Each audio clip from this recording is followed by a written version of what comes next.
antes de orar, Deuteronomio capítulo 7, verso 9. Acompáñame en tu Biblia. Lo voy a leer en la Reina Valera.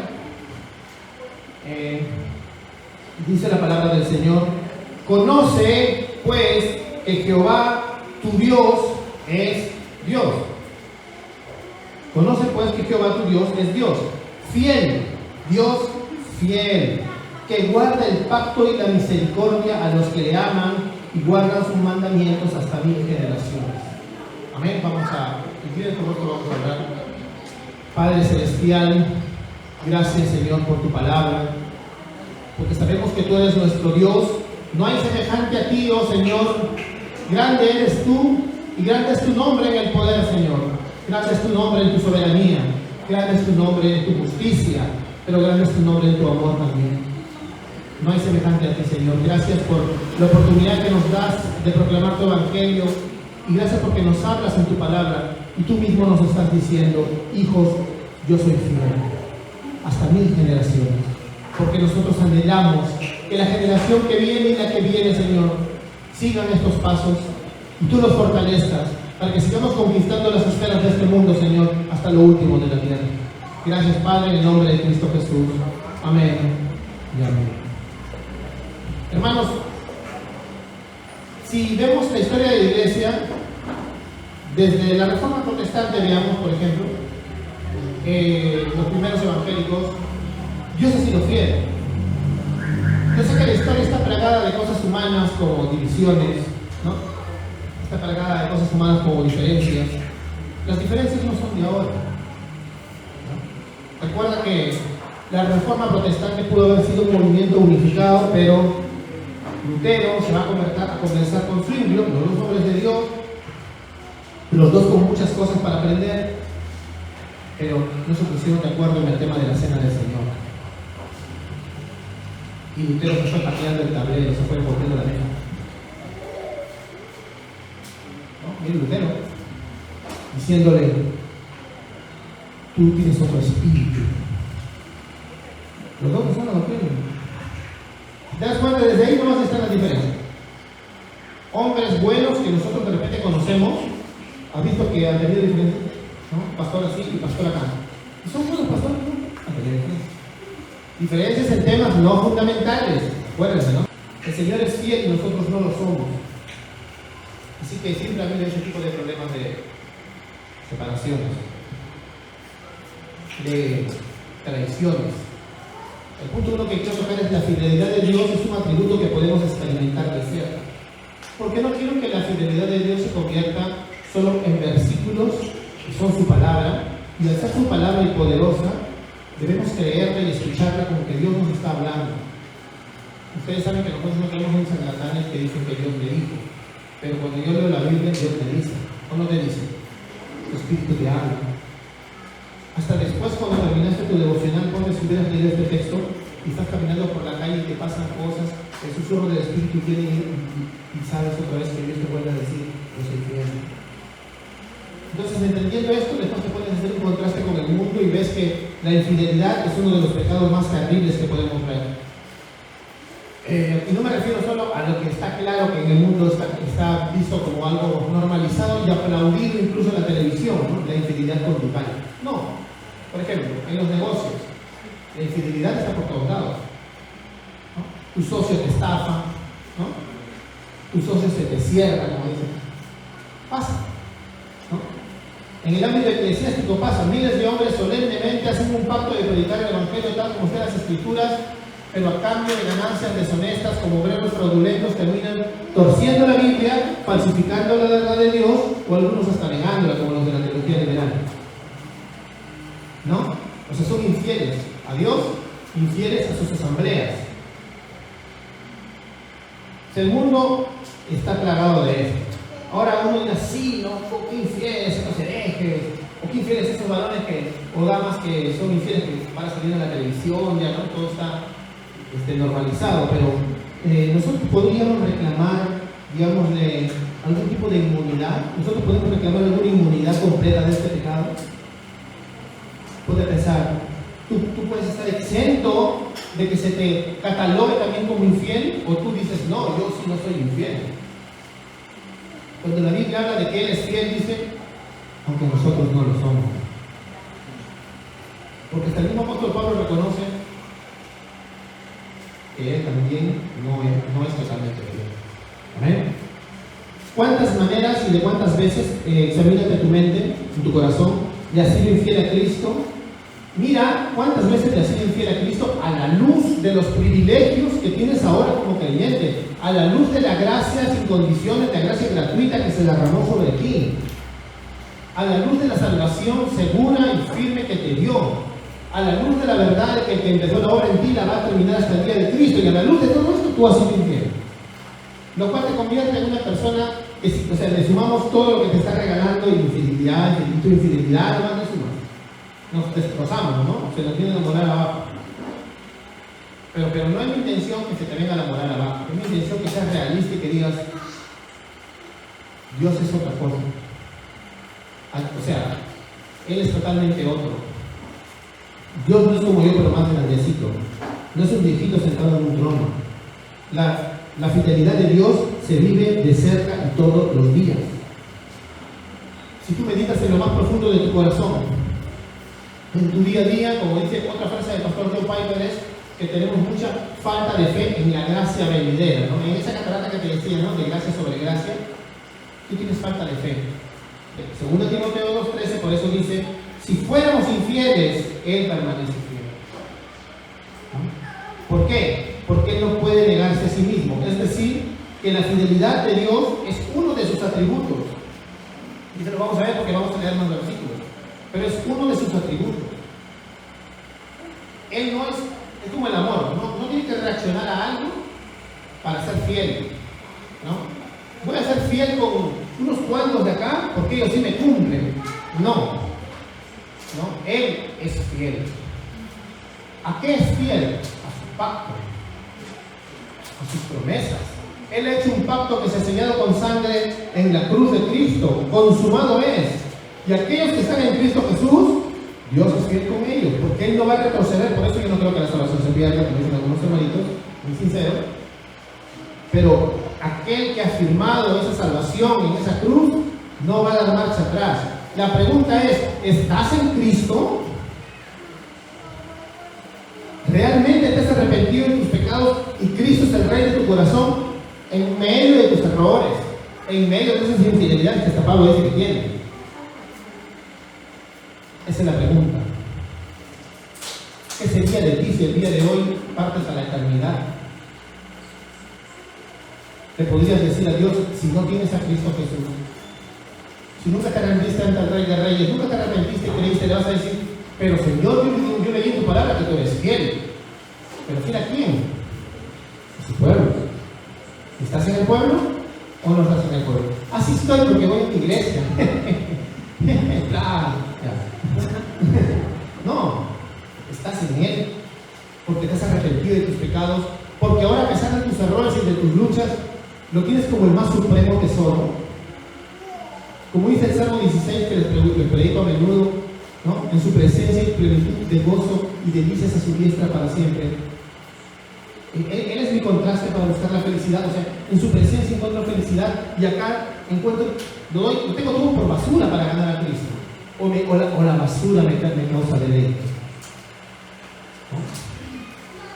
Porque generalmente todos los días nosotros luchamos con el pecado como una mano gigante que te quiere arrastrar, ¿no? Que te quiere jalar hacia atrás. Eso es cierto. Pero ¿cómo está tu corazón? ¿Amas a Cristo más que cualquier cosa o no? Esa es la cosa.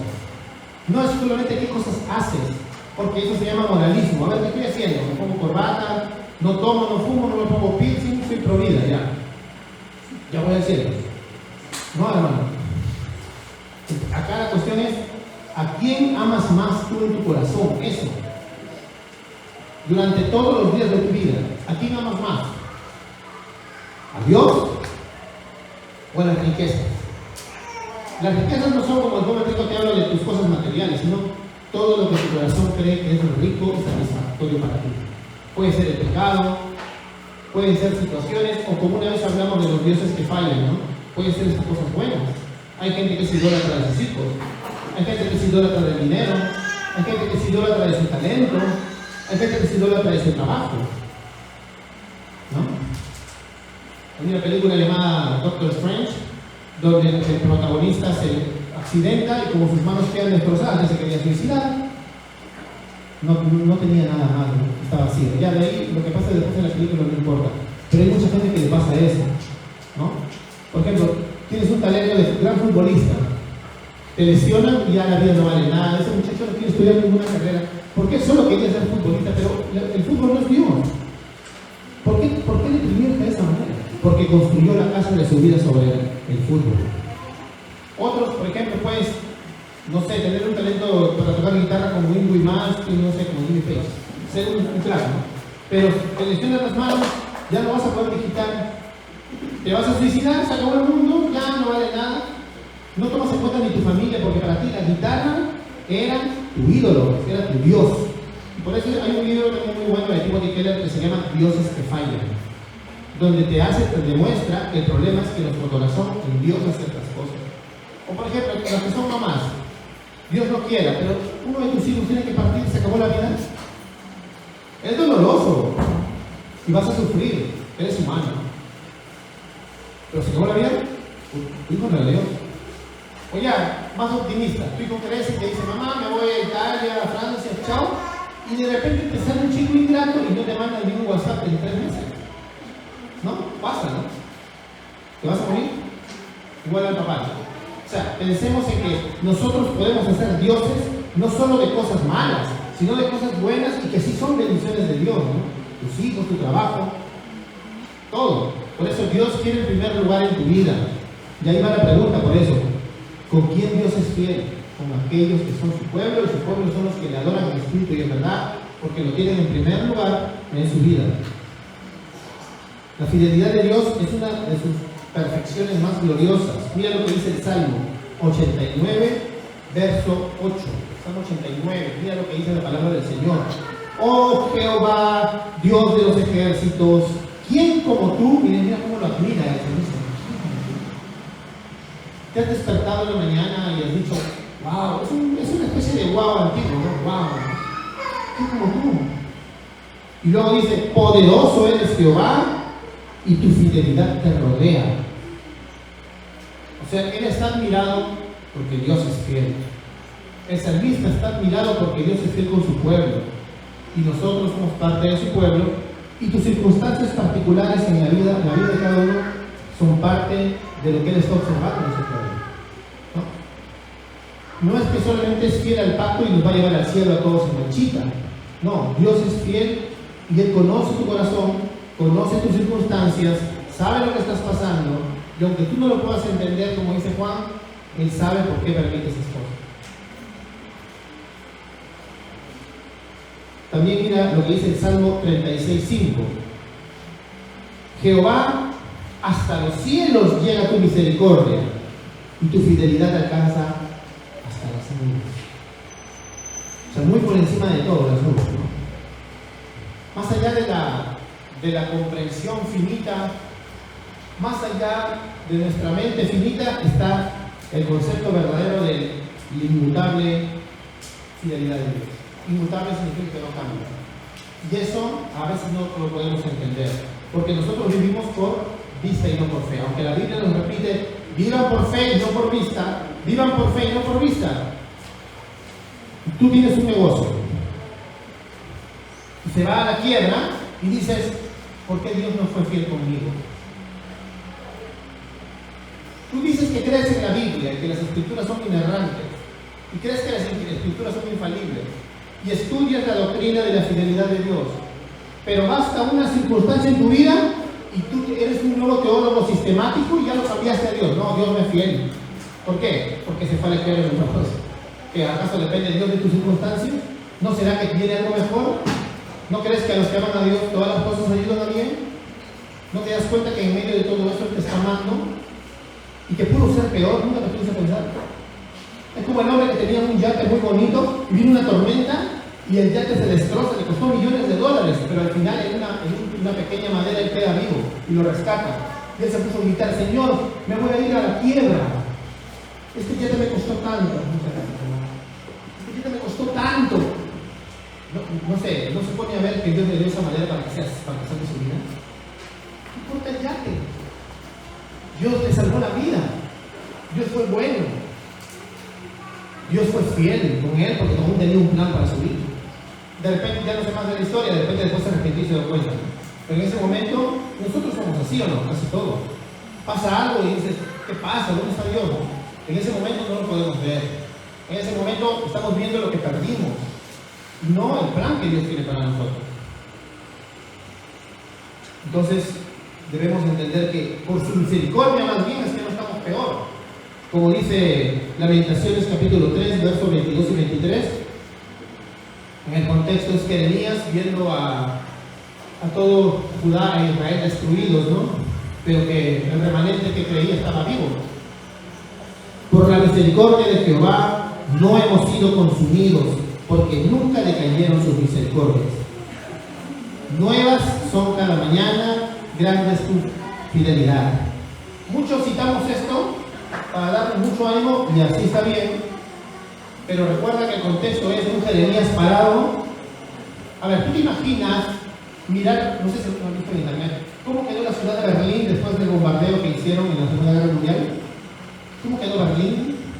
¿O cómo queda cualquier ciudad después de una guerra de esos tiempos? Devastada totalmente.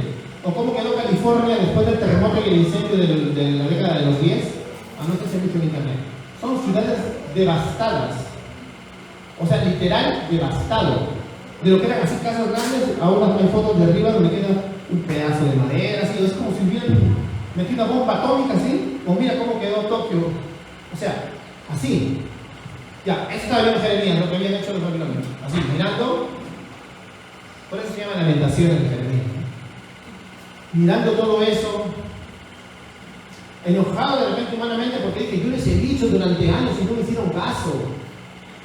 Años diciéndoles, ¿no? Burlándose de mí los sacerdotes, me mandaron a la cárcel. Y él se salvó porque lo metieron en una cárcel. Y no lo mataron a él. Dios lo hizo para bien. Para bien, lo sacaron. Pero cuando sale, él dice, en lugar de decir, no, Señor, ¿por qué has abandonado a tu pueblo? Él dice, por la misericordia de Jehová no hemos sido consumidos. O sea, ve desde otra perspectiva. Nunca le cayeron sus misericordias, dice, tu pueblo quemado. Y luego dice, nuevas son cada mañana grandes de fidelidad. Porque vio que el remanente de Israel sí sabía que estaba ahí. Aunque los lleven cautivos, no nos han desaparecido, ¿no? El Mesías va a nacer. No hemos sido desaparecidos. Él lo vio desde una perspectiva profética. Diferente. Porque la mayoría estaría viendo mi casa, ¿no? Los que quedaron vivos, mi casa, mis hijos. Y está bien, somos humanos, pero él lo estaba viendo más allá. Dios es veraz en su palabra. Si él ha prometido algo, lo va a hacer. Y Jeremías lo sabía, ¿no? O sea, la palabra de su promesa es segura.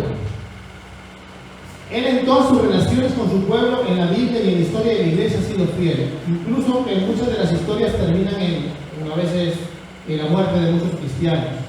Él ha sido fiel. En los años 50, Dios le puso en el corazón unos misioneros que tenían que ganar a los indios de la zona de Aucas en Ecuador. Y les puso en su corazón que esas tribus iban a ser para Cristo. Y ellos llegaron, fueron amables, pero un grupo de, ¿cómo se puede decir?, cizañeros de otra tribu, les metieron la idea de que esos blancos venían a tratar de conquistarlos. Y levantaron incluso a la tribu que estaba siendo amable con ellos porque también sentían la amabilidad recíproca, ¿no? No sé si han escuchado la historia del pastor Jim Elliot. Su hermano es el que plantó el colegio Elliot, su hermano. Pero este pastor fue con sus amigos que eran de entre 35 y 26 años. Los agarraron a lanzazos a todos. Los mataron a todos. Entonces parecería que la historia termina ahí mal, ¿no? Pero pasaron unas décadas y las esposas un poco mayores ya las esposas de los misioneros fallecidos, no dijeron, malditos indios, ahora son enemigos de Jehová, han matado a los santos, ¿no? Se siguieron preparando, mandaron algunas comitivas para explicar qué pasó. Como son indios, es otro trato, ¿no? Explicaron de que les dijeron de que los iban a tratar de conquistar, los indios se arrepintieron, nosotros no los queríamos matar, porque para ellos ese tipo de asesinato es como una justicia, ¿no? Es como hacer justicia acá a la policía, ¿no? No es delito, es otro trato, son indios. Entonces, al final, les dieron permiso, lo mataron al candelero y le dieron permiso para que regresen las esposas con los hijos ya más grandes de los misioneros, y se plantó una iglesia en Aucas y se evangelizó a todas las tribus. O sea, se cumplió la palabra que le puso el Señor en el corazón a los primeros misioneros, aunque Dios les costó su vida, ¿no? Porque la palabra que Jehová pone en el corazón y está acá en la Biblia y narrante es palabra de Dios. ¿Amén? Entonces hay que mantenernos firmes y sin fluctuar en la profesión de nuestra esperanza, como dice Hebreos 10. Porque, ¿qué mantenerte firme y sin fluctuar? Es mantenerte firme en mis convicciones. Si el Señor dice que la predicación del Evangelio salva, es el poder de Dios para la salvación, ¿por qué yo no predico el Evangelio? ¿Por qué no veo la vida a través de los lentes del Evangelio? Porque tal vez no estoy creyendo que Dios es fiel. Tal vez estoy pensando que Dios no, como les dije ayer en la macro, ¿no? A veces formamos una célula y estás todo pesimista. Y a todos nos puede pasar, ¿no? Les voy a volver a contar el ejemplo de ayer para los que no estuvieron, ¿no? Porque a mí me impactó ese ejemplo hace años y me quedé tal. Por eso muchos me dicen, pastor, usted mucho insiste en esto, porque yo sé que Dios va a dar respuestas, mira. Muchos pueden saber que usted no le dices, pero nadie va a venir seguro. O a las 2, 3 personas que ves desanimadas, ya te desanimaste tú también. Entonces yo les conté ayer la historia del gran misionero William Carey, el más grande misionero en la India. ¿No? Carey iba con su esposa y con sus 2 hijos a la India. Lamentablemente pasan años y no se convierte en nadie. Tenía amigos británicos, ¿no? Pero no se convierte en nadie. Tenía estudios bíblicos con británicos, pero no con los hindús que él quiere que sean salvos. ¿Sabes qué pasa lamentablemente? Después de 8 años, a los 5 años se le muere su hijo menor, le da fiebres. Se muere luego su esposa. Su esposa incluso cuando se vuelve la fiebre hace que como que blasfeme. Que todos sabemos que a veces cuando te da un daño neurológico tú ya no eres, ¿no? No vamos a decir que la esposa fue al infierno, ¿no? Pero comenzó a desvariar, a decir, no sé cuánto, así ya. Fue un escenario horrible que hubiera marcado el corazón de Carey y hubiera dicho, lamentablemente esto no es mi llamado, ¿no? Ya estuve 5 años, he perdido a mi familia, ya me voy. No se fue. Su hijo mayor lo animó y dijo, como ya tenía 18 años el mayor, hay que quedarme. Se quedaron. Después de 3 años más de que no se convertía en nadie, mira, se convierte por fin en hindú. ¿No? Se convierte este hombre, que era un joven hindú, acepta el Evangelio, lo bautizan en el río. Y cuando todo era felicidad, el chico, emocionado en su primer amor, dice que se va a ir a su pueblo, que era cercano, y que va a predicar el Evangelio. Entonces Carey estaba feliz porque por fin, el fruto de 8 años de desgracias y de fidelidad de Dios, él dijo, Dios es fiel. Pero cuando llega el niño ese, un pobrecito, a este pueblo, los pueblerinos se le escucharon, cogieron cañas de bambú y lo mataron a cañazos, así lo agarraron. Ahí sí es para que Carey diga, no, ahora sí ya esta es una prueba de que Dios no quiere. Han matado a mi único y primer discípulo. No, Señor. Él se quedó. Para cuando murió de viejito, él era una celebridad ahí, había redimido casi toda la cultura que los británicos no querían hacer porque andaban usándolos más como si fueran empleados a los hindúes. Tradujo toda casi una biblioteca, porque él era políglota. Era uno de los dones que tenía este misionero. Toda una biblioteca al idioma de los hindús. Historia misma de ellos que no sabían, ¿no? Historia, matemáticas, cultura, ciencias, para que pudiera algún día haber universidades, ¿no? Y los mismos hindús salieran adelante. Y era la biblioteca el orgullo ahí de la ciudad. Y él ya estaba más anciano y se sentía feliz de que al menos Dios había sido fiel. Un día le queman toda la biblioteca. No se sabe, explican los historiadores, si fueron los mismos británicos picones, porque no hacían nada, o de repente algunos radicales de la religión hindú, ¿no? Pero la quemaron todas, y no quedó nada. Como Sodoma y Gomorra no quedó nada. ¿Sabes qué hizo Carey? Lo hizo de nuevo. ¿Ves? Y yo o tú nos podemos poner tristes porque no vienen a un cielo. Oración, ¿no? Ríndete ante Dios y di, yo confío que Dios es fiel. Todos los versículos que estamos leyendo. Mantengamos firmes sin fluctuar en la profesión de nuestra esperanza, porque fiel es el que prometió, Hebreos 10:23. ¿Amén? Cuando veo todos estos ejemplos en la historia de la iglesia, nosotros estamos haciendo nada. Había dos jovencitos también, que incluso paraban discutiendo de teología en el siglo XVIII. Uno era calvinista y el otro era arminiano. Y eran amigos, ¿no? Eran amigos de una universidad. Pero ¿qué pasa? Los dos sí tenían algo en común. Tenían una carga por las almas muy grande y sus iglesias eran unas congeladoras que no querían salir ni a la esquina, ni al calvinismo. Entonces, ¿qué hicieron? Dijeron, vamos a predicar a las personas más rudas. ¿Quiénes eran las personas más rudas? Las personas de las minas de carbón. Recuerda que el mundo en ese tiempo se movía mucho con el carbón. Estos muchachos se fueron a predicar. Al principio los escupían, les insultaban. Los mineros de carbón no son gente que tiene un léxico muy bonito. Es como ahorita que ves algunas personas, ¿no?, que son bien malcriados, así tipo el padre casi de su taza, así. Dale. Cada 3 palabras, 5 son groserías. Pero, o sea, hasta incluso los podrían haber apedreado o les hubieran pegado. ¿No? ¿Qué hacen acá ustedes? No puedo les decía. Estos muchachos predicaron así desde un monte altito primero, hablaban de Cristo porque no les peguen, pues. Luego ya agarraron confianza. Y al final se convirtieron casi todos los mineros, ¿no? Pues comenzaron a acercar más y se convirtieron. Y esos muchachitos se llamaban John Whitfield y John Wesley. Que luego cada uno se hizo famoso con su rama, cada uno en su teología, pero ¿ves? Porque ellos sabían que Dios es fiel, que el Evangelio es poder de Dios. Y así debemos vivir nosotros. ¿No? No vivir desconfiando del Evangelio. ¿Cuántas personas tú tienes a tu lado y no les predicas? ¿Crees que el Evangelio no es poder de Dios? ¿O crees que Dios va a ser fiel? Puede que tengas un problema de incredulidad. 2, puede que tengas un problema de algo, holgazanería espiritual, porque tú sabes que predicarle también significa que tú mismo lo vas a discipular. ¿Amén? Ayer hablamos de eso, ¿no? El trabajo, el discipulado, no es solo de líder, es de todos. Entonces, a veces tenemos problemas, ¿no? Pero debemos tener paciencia, tener fe, vivir por fe en esa promesa de Dios de que Él es fiel.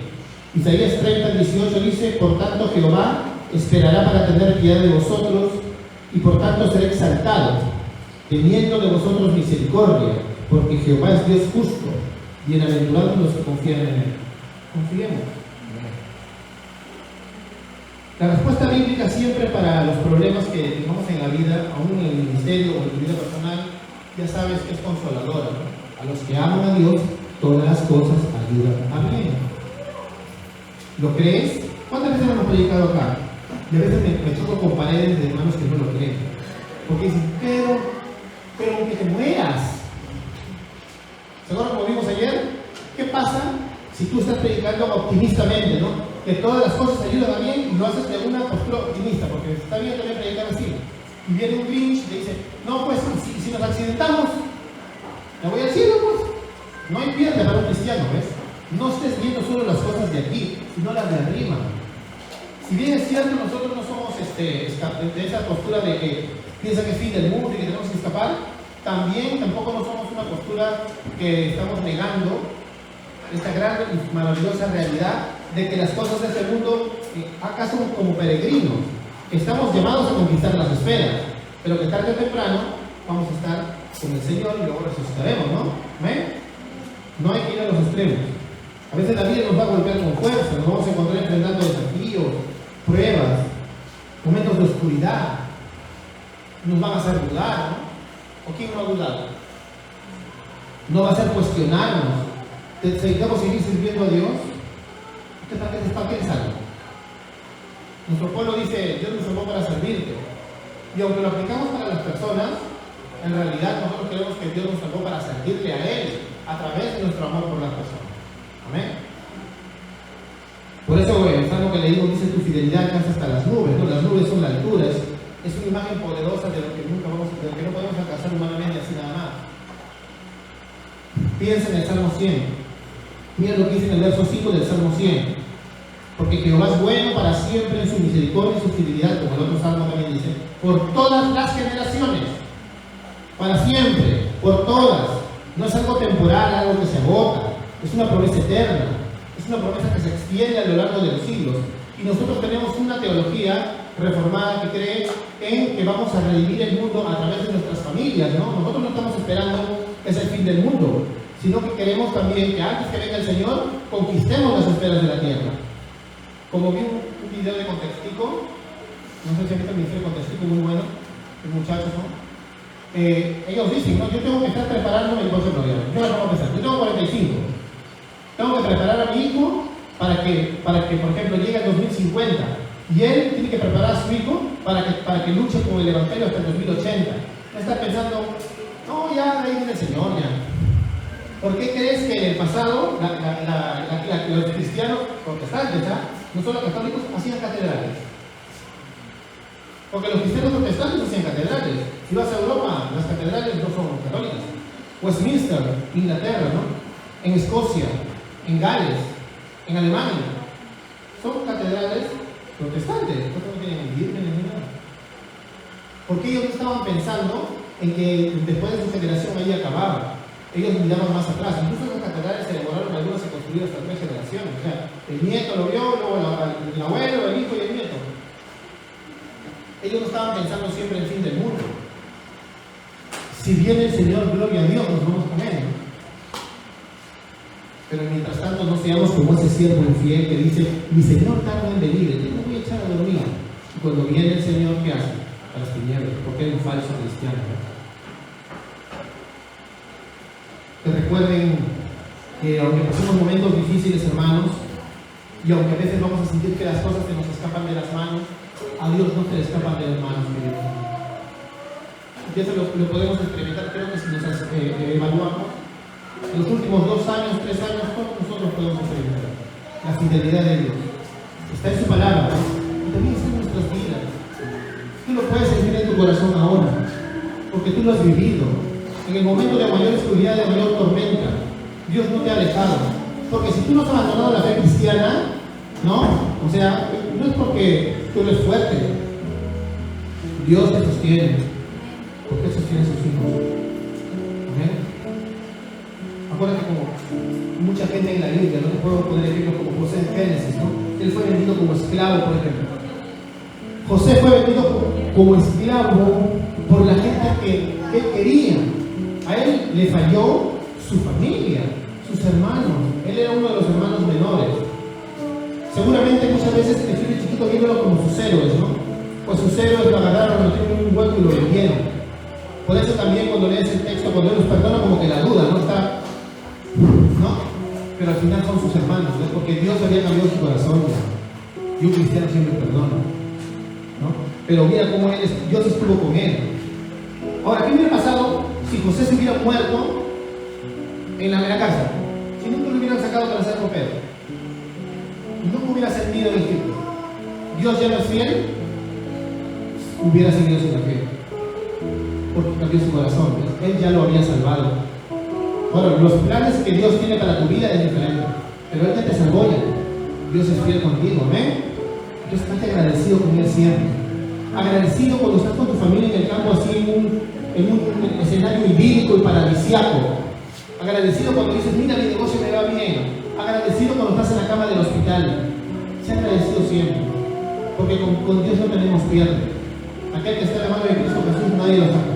Y cuando dice que nadie los quita de su mano en Juan capítulo 10, 27 al 31, no quiere decir solo que no pierdas tu salvación, sino que no vas a ser abandonado nunca. Tu alma ya está con Él. Tu alma eterna va a resucitar. Él te ha prometido con Dios. Todos los que vienen a mí, yo no los echo fuera y los resucitaré en el día postrero, dice Juan capítulo 6. ¿Amén? ¿Está seguro de ti, hermano? Así que cree en eso. Dios no nos promete que la vida va a ser fácil,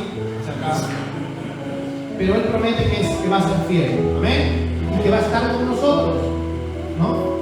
Él promete guiarnos, protegernos, fortalecernos, llenarnos de su espíritu, poner sus mandamientos en nuestro corazón para que los pongamos por obra, como dice Ezequiel 37. Eso fue. Él promete darnos fuerza para superar cualquier obstáculo, no solamente en cuanto a tu misión, para vencerle en cuanto al Evangelio, sino en tu vida, en las circunstancias de tu vida también. Para terminar con un versículo antes de orar, primera carta a los Corintios, verso 10, capítulo 10, verso 13, no les ha sobrevenido ninguna tentación que no sea común a los hombres. O sea, ninguno de ustedes puede decir, a mí no me ha venido eso, ¿no? Todo es común. Fiel, acuérdate siempre, es un tatuaje acá. Fiel es Dios, que no permitirá que ustedes sean tentados más allá de lo que pueden soportar, sino que con la tentación proveerá también la vía de escape, otra razón es la salida, a fin de que puedan resistirla. Así que hoy, hermano, te invito a que abraces por completo la fidelidad de Dios. ¿Amén? Abrázala, créela, alábalo por eso, como leímos al principio, ¿no? Confía en su amor. No importa lo que estés enfrentando, recuerda que Dios es fiel. No importa lo que estés pasando, Él nunca nos va a dejar. Él nunca nos va a dejar. Por generaciones no va a dejar a tus hijos. Recuerda que si tú clamas a tus hijos en intercesión como Job, eres un buen padre, ¿no? Un sacerdote de tu casa, tomaba a los varones. Él no va a abandonar a tus hijos, aunque tú digas, los primeros 15 años de mis hijos, mi hijo está tirado al abandono, es un terrible rebelde, dices, ¿no? No, el Señor un día va a tocar tu corazón porque tú has orado por Él siempre. Y Dios es fiel por 1000 generaciones. ¿Amén? Tenemos que conquistar la tierra a través del Evangelio, y a través del discipular de nuestras familias. Acuérdate, los primeros a quienes tienes que discipular son tus hijos. No te digo que no discipules a nadie más, ¿no? Pero si tú te encargas tanto de una ovejita y tus hijos no los discipulas,